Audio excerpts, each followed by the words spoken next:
So let's start in on what you do, because I think one of the things about Google, especially with Alphabet, it's not your CFO of Alphabet and Google? Correct. Is correct. Okay.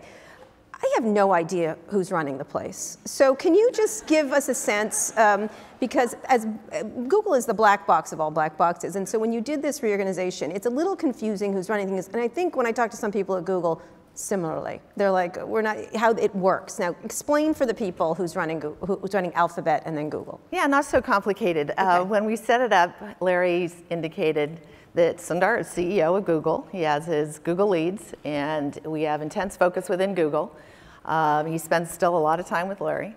And Larry, Sergey, Eric, David, and I spend a lot of time on the other bets as well, as we call them, the other companies distinct from Google. And what we've done is put a lot of governance and process around the other bets, but in particular, the founders are spending time on the opportunities within each of them. So what does that mean on a day-to-day? Who is like, I don't even know what to call, who to call at Alphabet. Like who is, like I can call Reed Hastings, I understand Travis, I understand like all the things. Who do you run it day-to-day, or does David Drummond, or Sergey's windsurfing somewhere, I'm certain. But who does run it from day-to-day? So Larry's the CEO, Sergey is very involved, and one of the super cool things that we've put in place with the other bets is actually on a weekly basis, we're going through reviews of each of the various other bet businesses. It's kind of like a board review with the other bets. And I think what's been really effective is, as we said when we set it up, and the hope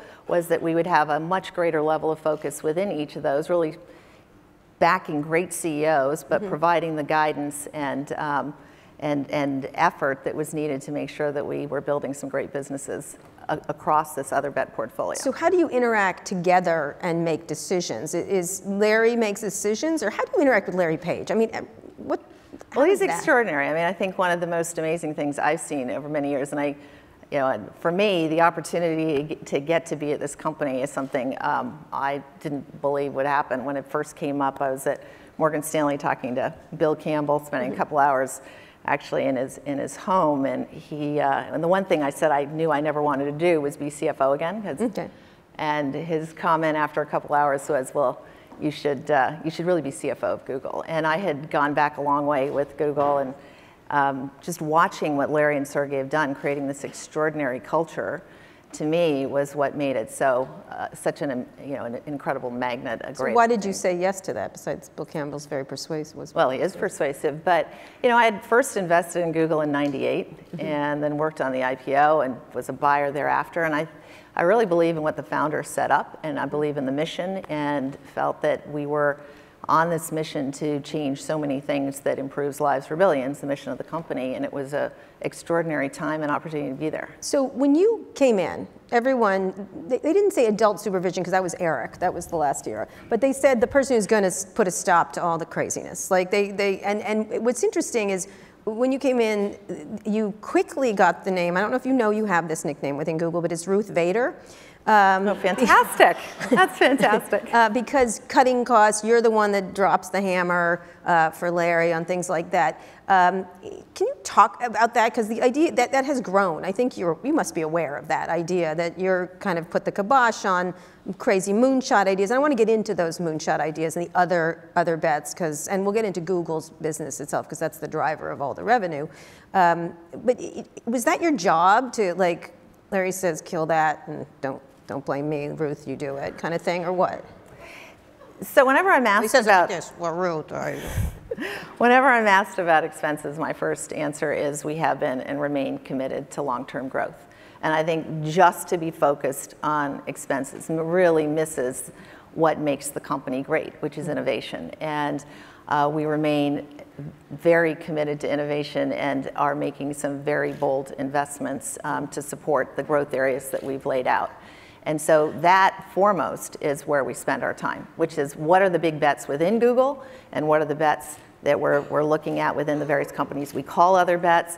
We've been really clear about what those are. Machine learning is a really important area, as is what we're doing with the cloud, what we're doing in hardware, the YouTube subscription opportunity, and then a host of things in the other bet world, from self-driving cars to some really exciting work in life sciences. Right. That's the most important. Now, as I've often said, I don't think that's inconsistent with being respectful of the resources that one's using and prioritizing where we want to put those resources.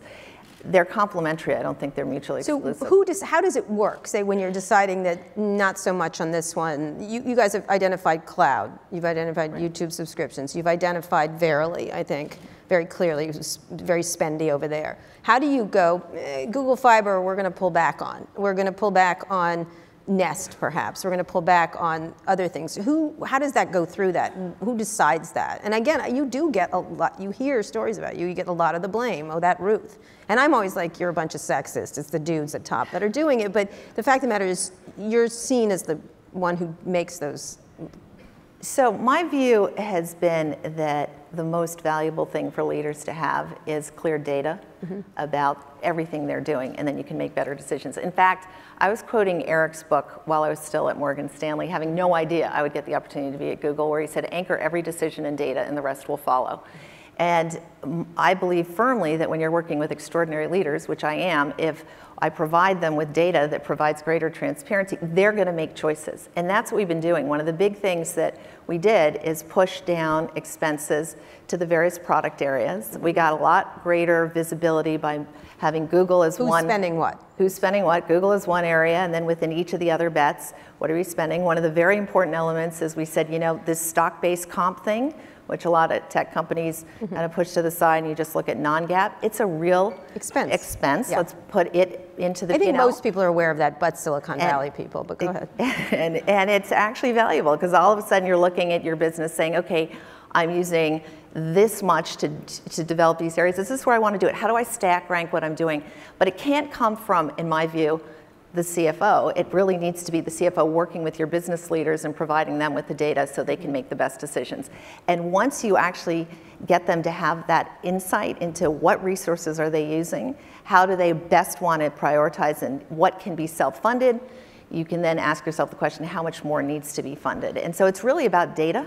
All right, but do you use, like, that's sort of like a White House chief of staff in a lot of, not this particular one, but you give them the data that we'll give them. Did you have a thought, really cloud is where we should go, and maybe not so much with the invisibility cloak, or what? What is the? I think cloud is pretty self-evident. It's one of the most extraordinary opportunities to come around in our lifetime, and we're uniquely, I think, situated with the engineering strengths that we have, whether it's our efficiency of our technical infrastructure, our data security, our data analytics, and then very importantly, machine learning, and then our G Suite set of apps. So you look at it and say, okay, this is a sizable opportunity. It's moving quickly. I came from a world that I would say was somewhat skeptical a couple of years ago, but now you're seeing the pace of move to the cloud accelerating. And so if we're not investing now, we're going to rue the day that we didn't. And so we are investing meaningfully. So it's, you know, again, I said data. One thing that's important is taking a multi-year look at what are these opportunities, what's the scale of the addressable market, how are we positioned. What about innovation just for innovation's sake? I mean, Mark last night talked about experimentation, and Google is famous for that. Like they were doing the wind kites, there was some barge going on San Francisco Bay. The Google Glass was a big splashy kind of thing. You have so much money, why not just say, what the hell, just go for it, and kombucha for everybody? Like, why not? Like. So I think one of the many really smart things that the founders did is they've always been very intentional about innovation. It's not just about getting great talent to Google, now Alphabet. It's about things like the 20% time where you go off and you can explore things if it makes sense. Which has changed. No, you still have 20% time. And you know, that's where Gmail came from. That's where our VR efforts came from. We then went to X. And X still exists. X is one of the other bets, and there's a lot of innovation and experimentation and moonshots going on within X. And I think the third iteration of this being intentional about innovation is the creation of Alphabet. Because again, it said, let's get focused around Google and stake out some really big bets that we're going to make there. And we've consistently said some of our biggest bets are in Google. And let's make sure we've got the right focus and governance around all of these others. So it's a form of ensuring we're intentional about innovation, that we're not just getting comfortable doing what we're doing, that we're actually pushing people to try and experiment with new things. Again, doing that doesn't mean you just spray everywhere. And I think one of the other very important mantras at Alphabet is that investing too little can be as counterproductive as investing too much. You want people to stay scrappy and lean and entrepreneurial and really hungry and driven to explore different ways to do things. So let's talk about the others for a minute, and then I want to get to Google itself in the remaining time. Nest, what is happening to that? Is that going to be pulled back into Google itself, or is it still its own entity? So Nest is one of the other bets, and it's a great example of the work we did in 2016, a lot of which was shaping the other bet entities to set them up so that they could actually have a great run. And they have a strong product roadmap. I talk about them every quarter. We're really pleased with what they're doing, and so they're continuing to expand globally, expand the product suite. We have found areas where it's efficient to work with the Google hardware team, but they're a separate entity within other bets. You imagine, because again, lost their leader there, lost their, whatever happened. You know, I think that we've evolved the business. Okay, all right, nice, well done, Ruth, well done. Thank you. Same thing with fiber. Another leader moved. Yeah, no, fiber. It seems like you pulled back. Fiber, we've been very clear. We have pulled back. We looked at the approach we were taking. We said there's got to be a better way through technology to meaningfully enhance both deployment and delivery, and we want to pause what we're doing to see how much we can do with technology before we ramp what we're doing again. And just to continue plowing through without pausing when you say, you know what, the cost, embedded cost here, it doesn't make sense. At the end of the day, this isn't going to be kind of the transformative play that we believe. Let's spend the time, and Larry's spending a lot of time with the fiber team on that. We brought in a great new leader from the industry, and we're excited about the work that they're doing, and so that was a pause. And then there are other areas that we've talked a lot about what we're doing, as you said, and Verily Life Sciences really excited about. Which you seem to talk about. That's a big play for you, healthcare. Healthcare is, whether it's Verily or Calico or the work we're doing in our cloud business supporting life science healthcare companies. You know, it cuts across a lot of different areas. We think machine learning as it relates to healthcare and life sciences is extraordinary. Sundar spoke about it at I/O. The ability to use machine learning, for example, to look at pathology reports, we can analyze so much more data than even the best doctor can see. And so the effectiveness that we have applying machine learning in a lot of areas there, disease management, drug discovery, is opening, we think, so many really important A lot areas. more investment in Verily? Do you see that being one of those areas you want to expand into? Well, we're excited about the pace of development there. We did, as you know, sell a minority stake to Temasek, raised $800 million doing that, and we thought that made sense, A, because of their expertise in life sciences, and B, their presence in Asia, so that's helpful in the Verily business.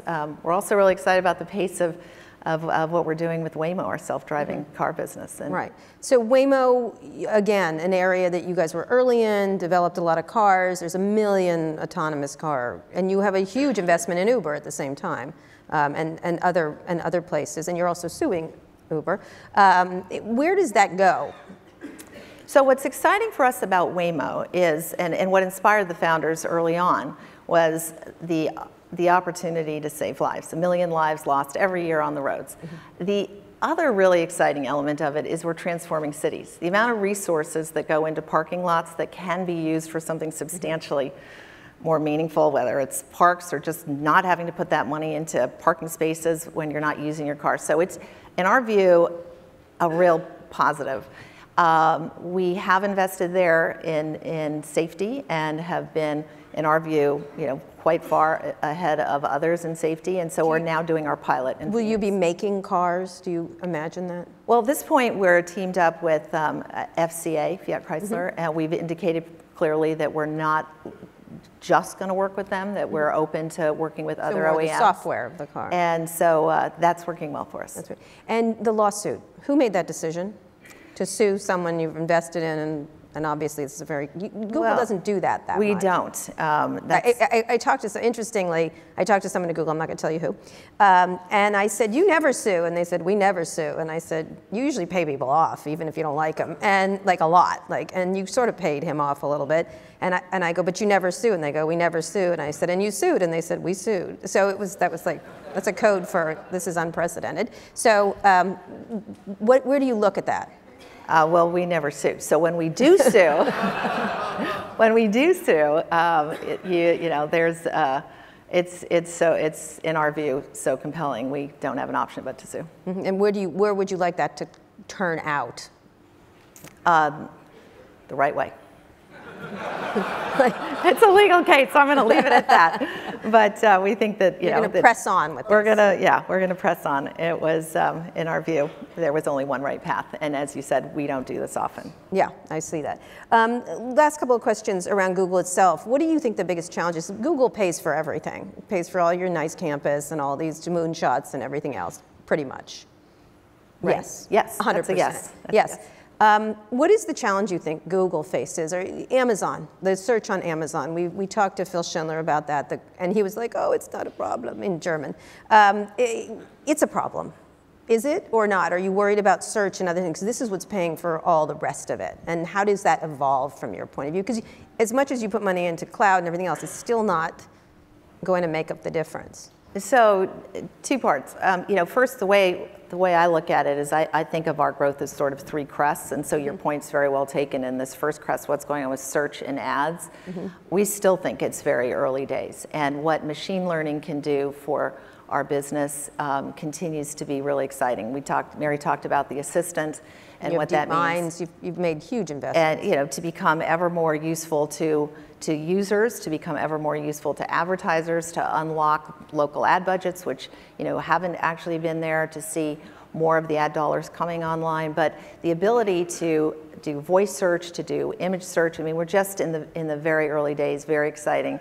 You know, at YouTube, 80% of the music video watch time comes from our recommendations engine. That's again using machine learning. And when you think about what a large percentage of ad dollars are still offline, notwithstanding the fact that the majority of viewers are online and increasingly so, we think there's a tremendous opportunity. So we're investing meaningfully both in machine learning to support that, but also in growing out the YouTube subscription business. And then the second wave, as you know, you're right, is kind of a longer term, but we're in terms of the profitability, but really important. What we see as the opportunity with cloud and with hardware. How do you assess the Amazon threat? I do not search on Google anymore for commerce. I just don't, and I did.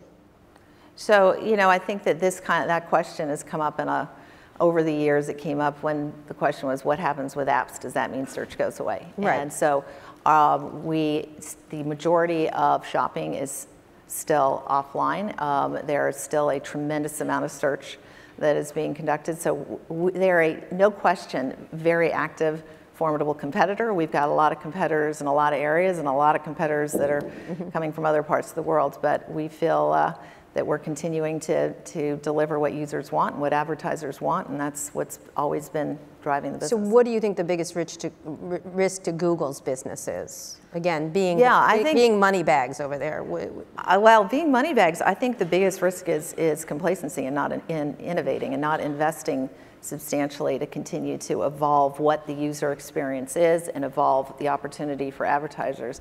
If you have this much of the ad dollars still offline, what is it that advertisers need to see and want to see? What is it with measurement tools? What is it with local dollars? And so it's really continuing to support the kinds of investments we are. And then on competitors, you all were focused a lot on Facebook for a while. Before you got there, I think more it was social and stuff like that. You kind of given that up, correct? Is that the social becoming the social Google? Well, we each have our own variants on it, so we're doing more, no question, within YouTube to really bring in the community, and community is important. But not Google's focus. They do it their way. Okay, all right. Last question I'm going to ask is about the Google salary. Right. Why will not you pay $100,000, whatever? Why will you won't give this information to the federal government? So I think what you're asking about is the Department of Labor has been, through their federal contracting office, is doing an audit about gender pay equity. We are very committed to gender pay equity. We've done a ton of data analysis and looked at job families and levels, and based on that have said— Including equity, because that's really— Including equity, absolutely, full comp. And based on all of the analysis, are very comfortable, confident saying we don't have a gender pay equity. Well, I'm so glad for you to say that, but why not release it? So we have given the Department of Labor hundreds of thousands of records, millions of data pieces of data.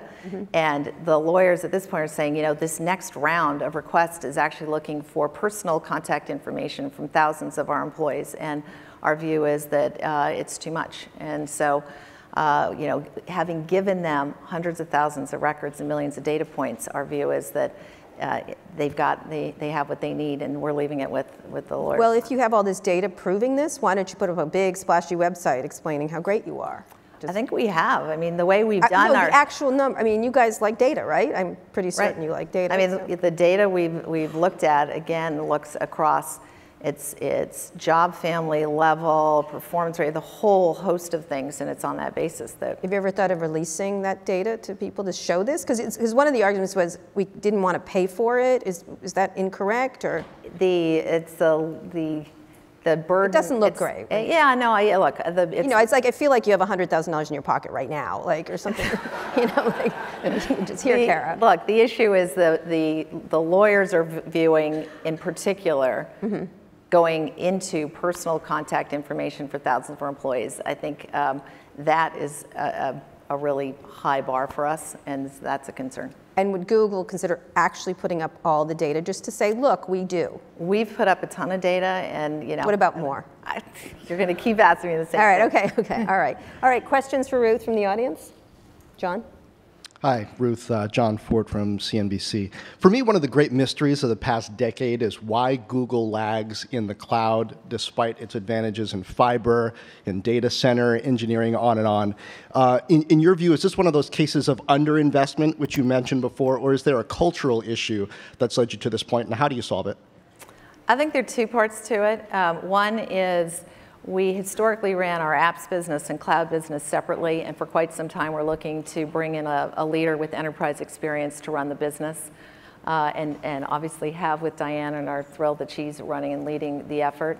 And so as a result, we were late in bringing the effort together. That being said, if you look at what it takes to have a successful cloud business, we have it. So it's an efficient technical infrastructure, it's the security that we have, it's the data analytics, and very importantly, machine learning, and then our suite, our G Suite apps. And so we've brought it under one roof. We have been late to invest, which is why we're investing meaningfully, in particular filling out our go-to-market efforts and our support. We're thrilled that we have this new relationship, strategic partnership with SAP. So Diane has been bringing in the pieces and has the full support of all of us to make sure that we kind of make up that gap given the importance of this market.